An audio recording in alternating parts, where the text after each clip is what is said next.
Guys, Radhe Radhe, जय श्री कृष्णा। कैसे हो आप लोग? उम्मीद करती हूँ आप सब लोग स्वस्थ होंगे। तो सुबह सुबह का टाइम है और मैं बना रही हूँ बच्चों को गर्मा गर्म आलू के पराठे, क्योंकि स्पेशली स्वरा की फरमाइश हुई थी कि मम्मा आज मेरे लिए आलू के पराठे बना दो। तो जैसे ही मैंने उसको बोला ना तो कि मैंने आलू के पराठे बना रही हूँ, तो बहुत खुश हो गई।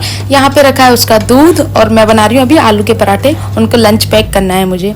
वो सुबह सुबह दोनों ही बच्चे सिर्फ दूध पी के जाते हैं और बाकी कुछ भी खा के नहीं जाते, क्योंकि उतने ही बजे उठते हैं। उठने के बाद में नहाना धोना अपना डेली रूटीन करने के बाद में फिर दूध पी के सीधे निकल जाते हैं स्कूल, क्योंकि खाने पीने के लिए उनके पास टाइम नहीं मिलता। तो कितना भी मैं जल्दी कोशिश करूं उनको उठाने की, लेकिन उठते ही नहीं हैं। वही 6 बजे उठते हैं और फिर 1-1.5 घंटे बाद स्कूल चले जाते हैं। तो इस वजह से खाना नहीं खा पाते हैं, लेकिन कोई बात नहीं, स्कूल में प्रॉपर तरीके से खाना खा लेते हैं। इस चीज़ का मैं पूरा ध्यान रखती हूँ कि बच्चों के लिए, चाहे मुझे काम हो, कितना भी काम पड़ा हो मेरा, कितनी भी मेरी तबीयत खराब हो, कुछ भी हो, लेकिन बच्चों को लंच में ज़रूर देती हूँ। कभी अमावस्या होती है या कभी ऐसा कुछ होता है कि भोग लगने से पहले, मतलब पितरों का खाना निकलता हो, तो उस दिन मेरा लंच नहीं बनाती बच्चों का। बाकी मैं कैसी भी कंडीशन हो हर दिन बच्चों का लंच बनाती हूँ। तो यहाँ पे बच्चों को रख दिया सॉस के साथ में आलू के पराठे, दोनों का लंच पैक कर दिया है। और उसके बाद में दोनों की वाटर बॉटल भी भर के रख दी है। तो जैसे वो आएंगे, दोनों का स्कूल अलग अलग है, दोनों का टाइम अलग अलग है, अपने लंच बॉक्स फ्रिज के ऊपर रख देती हूँ दोनों के, तो अपने अपने उठाते हुए चलेंगे। तो यहाँ पे मेरा ये वाला काम हो जाता है फिनिश। अभी मुझे देखना है बच्चों को कि क्या कर रहे हैं, वो रेडी हुए हैं नहीं हुए हैं, वो सारी चीज़ें देखनी है गाइस। तो चलते हैं पहले ऊपर आके देखा तो इसकी अलग डिमांड चल रही थी, मम्मा मुझे दूध नहीं पीना है, मुझे आलू का पराठा ही दे दो खाने को। तो इसके लिए आलू का पराठा लेके आई, लेकिन साथ में मुझे दूध भी पिलाना है इसको, क्योंकि ये दूध नहीं पीती है, शाम को भी नहीं पीती है, और मुश्किल से पूरे दिन में मिला के आधा पौन गिलास दूध पीती है गाइस। और पढ़ने वाले बच्चों के लिए दूध बहुत ज़रूरी है। तो यही मैं इसको समझा रही थी कि तेरे बाल बहुत ज़्यादा डैमेज हो रहे हैं दूध की कमी से भी, क्योंकि पोषण नहीं मिलता है ना प्रॉपर बच्चे को, तो उससे भी बालों पे ग्रोथ में, बच्चों की ग्रोथ रुक जाती है और बालों पे भी बहुत ज़्यादा असर पड़ता है। तो वही मैं समझा रही थी, तेरे बाल इसलिए झड़ रहे हैं क्योंकि तू दूध नहीं पीती है। तो बोल रही थी मम्मा आपसे मैं दूध पिया करूँगी। तो इसको मना करके मैंने आधा गिलास इसको दूध दिया है कि अभी दूध पी ले तू। फिर धीरे धीरे पाउडर वगैरह को कुछ भी नहीं पीती है।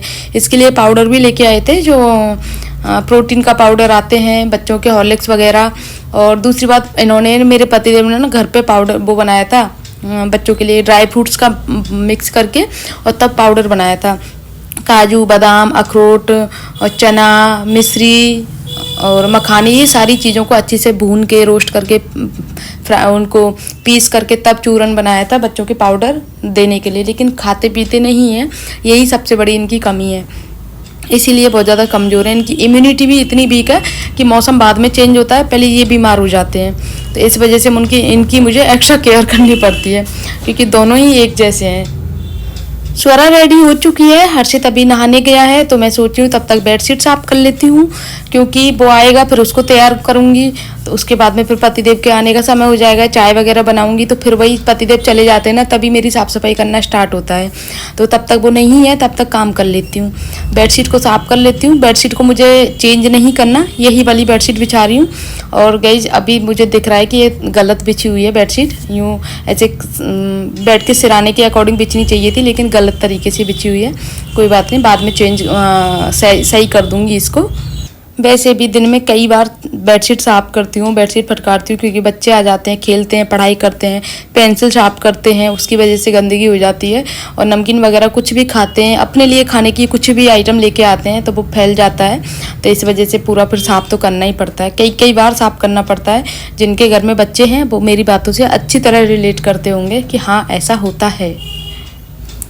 गाइस बारिश का मौसम चल रहा है, क्योंकि मानसून टाइम चल रहा है। मानसून टाइम में आप लोगों को पता होगा मच्छर कीड़े बहुत ज़्यादा हो जाते हैं, तो घर की साफ़ सफाई रखना कितना ज़्यादा ज़रूरी हो जाता है। ये जो बाहर हमारा कूलर रखा हुआ है बालकनी में, बालकनी के थोड़ा बीच में रखा हुआ है, इधर साइड में जगह बची हुई है थोड़ी सी, तो ये विंडो मैंने खोली है ना, इस तरफ जगह बची हुई है। तो यहाँ पर जैसे कूलर का पानी वगैरह फैलता है ना, तो उससे मच्छर वगैरह हो गए हैं। तो मैं सोच रही हूँ इधर से विंडो वगैरह खोल के साफ़ सफाई कर दूं, क्योंकि कूलर के उस तरफ तो जाया नहीं जाता, क्योंकि बालकनी में फिक्स है कूलर, उतनी ही बालकनी की चौड़ाई है जितना कि कूलर है। तो जितना पॉसिबल हो जाएगा, जितना मेरा हाथ पहुंच जाएगा, उतनी मैं साफ़ सफाई कर लूँगी। बाकी फिनाइल वगैरह से सफाई करनी है पूरी। और यहाँ पे थोड़ी बहुत धूल मिट्टी है जो इससे पहले झाड़ू से साफ़ कर लेती हूँ। उसके बाद में फिर ये मैंने स्टूल भी निकाल दिया यहाँ से। आप लोगों ने देखा होगा बेड के पास में ना स्टूल रखा रहता है लकड़ी का, तो उसको निकाल दिया मैंने। उसके बाद में सारा सामान हटा करके तब मैं झाड़ू पोंछा करूँगी, क्योंकि बहुत ज़्यादा मच्छर हो जाते हैं इन बरसात के मौसम में। कल तो क्या हुआ था, एक झिंगुर था ना जो ऊपर वाले हॉल में, किनसे आवाज़ आ रही थी झिंगुर की, तो हर्षित ने बार बार सो नहीं रहा था, मम्मा उसको बंद करवा के आओ। और आपको पता है झिंगुर जब बोलता है ना तो एक लय में बोलता है, बार बार बोल रहा था मम्मा आवाज़ आ रही है, मम्मा मुझे सोया नहीं जा रहा। तो फिर उसको इन्होंने फिर गए ऊपर से जाके उसको भगा के आए, तब जाके हर्षित सोया। तो बोल रहे थे घर में कुछ भी कीड़ा मकोड़ा कुछ भी नहीं रहना चाहिए, क्योंकि बच्चों का घर है।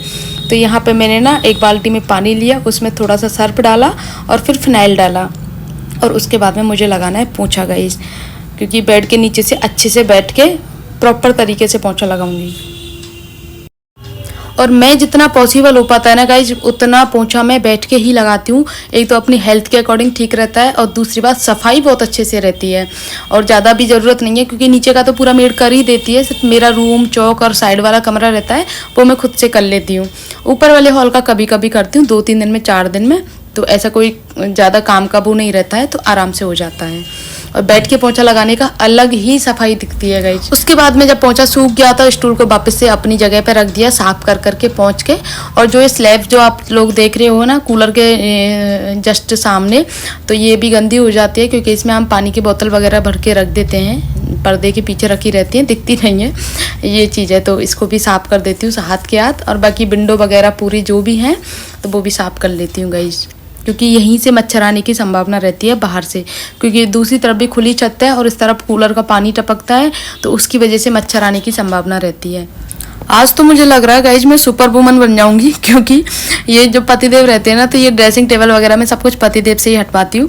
लेकिन अभी वो पूजा करने गए हैं तो मैं सोच रही हूँ ये भी सफाई कर लेती हूँ, क्योंकि ड्रेसिंग टेबल के पीछे ये जो चीज़ें होती हैं ना, जो डेली सफाई नहीं हो पाती है, बेड के पीछे ड्रेसिंग टेबल के पीछे, ये तो यहाँ पर भी मच्छर होने की संभावना रहती है।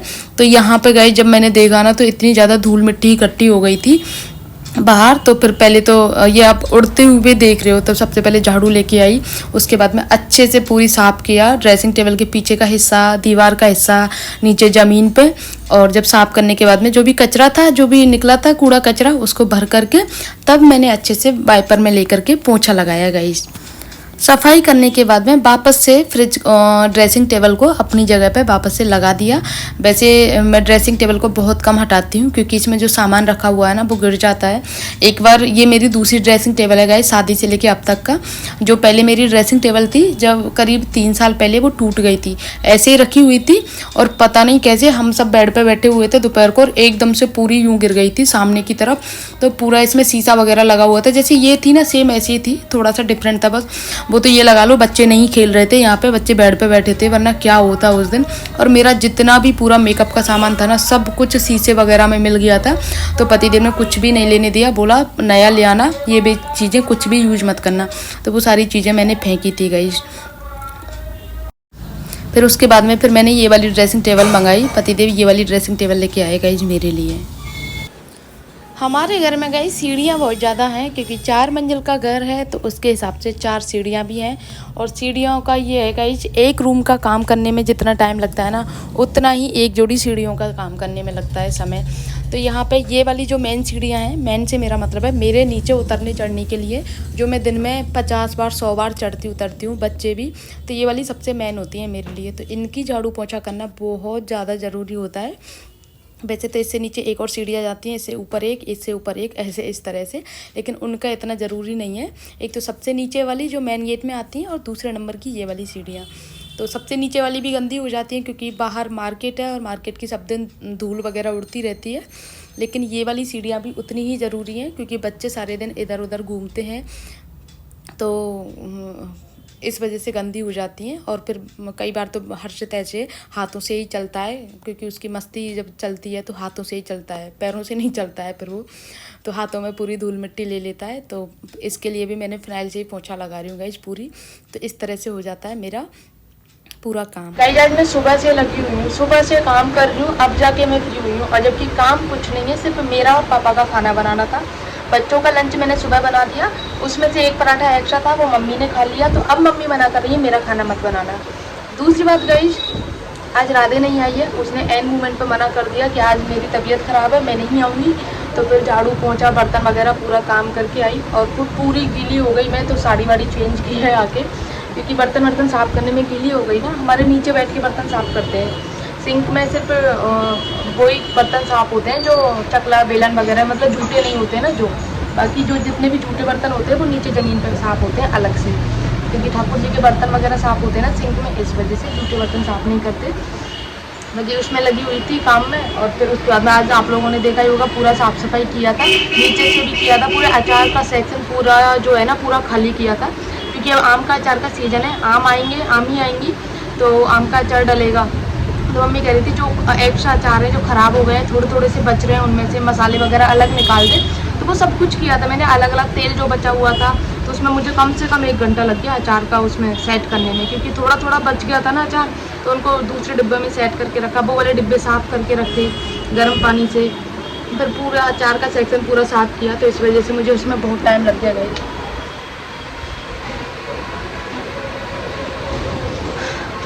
सुबह सुबह मेरा ये है ना कि राधे नहीं आती है ना, तो सुबह सुबह बिना नए बर्तन साफ़ कर लेती हूँ, झाड़ू पोंछा हो जाता है, फिर उसके बाद में फिर मैं पूरी गीली हो जाती हूँ, क्योंकि काफ़ी सारे बर्तन हो जाते हैं, नाश्ता खाने का और चाय वगैरह के बहुत सारे बर्तन हो जाते हैं। तो कल शाम को भी नहीं आई थी राधे, आजकल बहुत ज़्यादा परेशान करती है।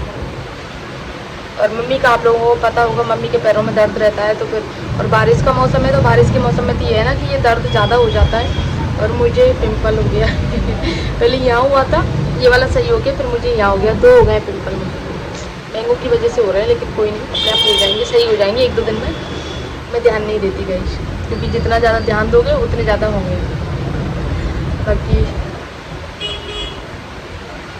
मेरा मन कर रहा है गाइस, मैं कल अपने पति से बोल रही थी कि मेरा मन कर रहा है मैं अपना हेयर कट करा लूँ, क्योंकि मुझे अपने बालों की लेंथ थोड़ी छोटी करानी है, क्योंकि नीचे से ना थोड़े से रफ बाल हो गए हैं, तो मुझे अजीब से लगते हैं। तो बोल रहे थे करवा ले, फिर मैं कह रही थी नहीं बाद में करवा लूँगी, सब कह रहे थे मुझसे मत कहना, तुझे बाल कटवाने तो कटवा ले, नहीं कटवाने मत कटवा, मुझे पागल मत कर। मैंने बोला ठीक है, जब भी कहीं जाने का चांस बनेगा कहीं बाहर, तब अपने बाल सेट करवाऊंगी। फिर स्वरा के भी करवाने, क्योंकि उसके बाल बहुत ज़्यादा डैमेज हो रहे हैं, तो इसके पापा ने बोला अपने करवाना मत करवाना, लेकिन स्वरा के हेयर कट जरूर करवाना, क्योंकि उसके बाल बहुत ज़्यादा डैमेज हैं, तो उसके छोटे करवाने। हर्षित के भी कटिंग होनी है और इनका तो सावन चल रहा है, तो दाढ़ी भी बड़ी हुई है और बाल भी बड़े हुए हैं, तो बोल रहे थे अब तो पूरा 1 महीना निकल जाएगा ना, तभी शेविंग होगी, तभी बाल कटूंगे इनके, तो क्योंकि व्रत चलने सावन के, तो बीच में नहीं करते हैं गाइस। तो वो बोल रहे थे मैं तो पूरा बाबा बन जाऊंगा 1 महीने अच्छा पता है इन्होंने ना, मतलब जब स्वरा हुई थी ना हमारी, तो ये शुरू से ही दाढ़ी रखते हैं पूरी, मतलब बड़ी हुई शेविंग रहती है इनकी। जब स्वरा हुई थी ना, स्वरा 6 महीने की हो गई थी, तो इन्होंने क्लीन शेव करवा लिया था, और उसके बाद में स्वरा पूरे 2 दिन इनके पास में नहीं गई, इनको देख देख के रोती रहती थी, क्योंकि चेहरा बदल गया था पूरा। और मैं खुद मतलब ऐसी हो गई थी, मतलब मैंने बिल्कुल एकदम अनजान सा चेहरा बन गया था। तो अब भी जैसे कभी कभी क्लीन शेव करवा लेते हैं ना, तो ऐसा अजीब लगता है बहुत ज़्यादा। तो स्वरा पूरे 2 दिन नहीं गई थी इनके पास में, 6 महीने की थी, थोड़ी समझदार हो गई थी।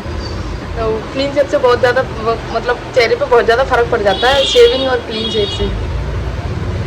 तो गाइस ये छोटे छोटे से मूवमेंट होते हैं ना, बहुत प्यारे होते हैं। जब आप ऐसे अकेले में बैठे रहते हो ना, तो याद करो तो बहुत अच्छा लगता है इन मूवमेंट को।